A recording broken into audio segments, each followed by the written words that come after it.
I do have another question about something in Islam, and it's a feature of quite a few different religions. I don't know if you know so much about it. No, it's fine. I'm just interested in it. The concept of jinn. Can you tell me about it? Yeah. Hopefully. So, in Islam, we understand that there are other creations besides human beings. Okay? And one of the creation is jinn, who also have the ability to reason, to use their free choice to obey or disobey God. Okay? So these were creation that Allah created before human beings. Right. Okay? So interestingly, Shaitan or Satan that you know of, he is of that kind. He is a member of a jinn, right, the class of jinns. Okay? And we are told in various places in the Quran that jinn also has, the capabilities and the powers to do a lot of things. Like when Allah says, Ya ma'shar al-jinn wal-ins, all the group of human beings and jinns, if you're able to, then travel and traverse around the, aqtar as-samawati wal-ard, the far distant areas of the heavens and the earth. But you won't be able to unless it is by the Sultan, by the permission of Allah. That means they also have the ability to even go up, areas that you can't even imagine. Right. So these are creation which has a lot of significance in Islam, because among the jinn, they are the ones who can submit to God, Allah, and among the jinns who would not submit to God, submit to Allah. Yeah. So there will be the Muslims and there will be the non-Muslims of them. And of course, as you know, people, as we say, the birds of a feather, they what happens together? Flock together. Yeah. So the non-Muslim jinns will support the non-Muslim ins, the humans. Right. Okay?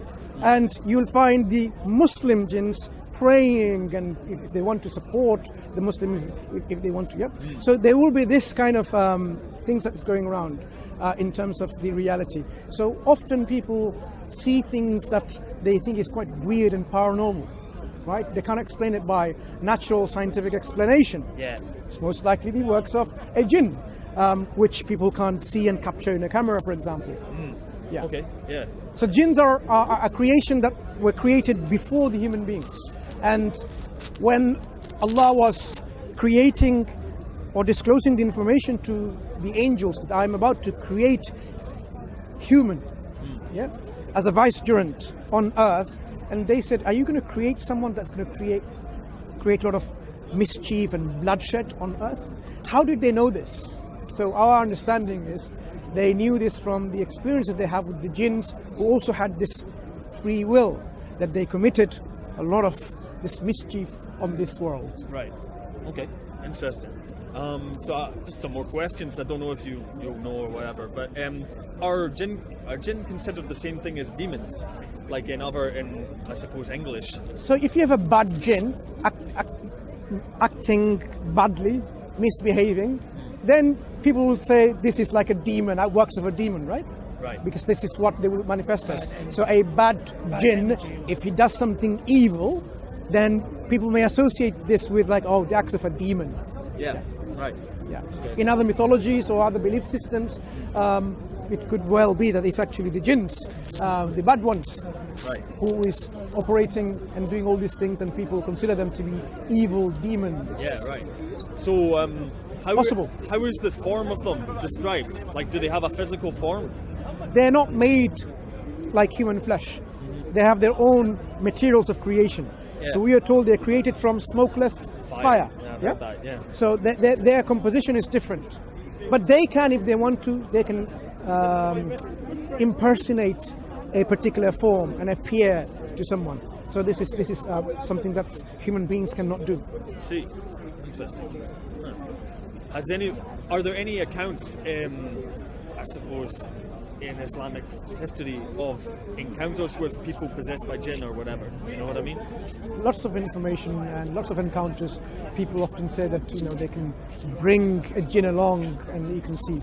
But I haven't personally gone into to view one of these things, or not personally interested to get into this discussion, because we know they exist and we know they have their own lives, and we are not going to trespass their life. Let them live, let us live, and not to trespass or transgress on each other.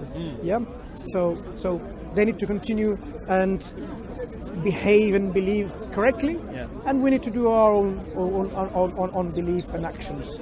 But people have, in the past and even in today, and they claim that they have communication with the jinn, and they can even bring jinn. Some say that jinn is like, you know, that tall and whatever. I mean, there's a lot of literature around it, and people can be jinn possessed, which you've heard probably of demon possession.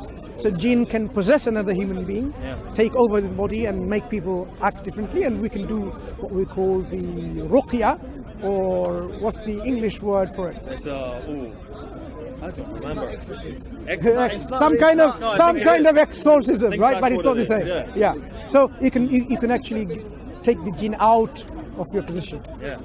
Yeah. There are people who are very immersed in this subject and very knowledgeable. I'm sure you can find someone who can actually get into more detail if you're interested. But all right, cool. That's it. Just wanted to ask about that. Thank you. No problem. Thank you.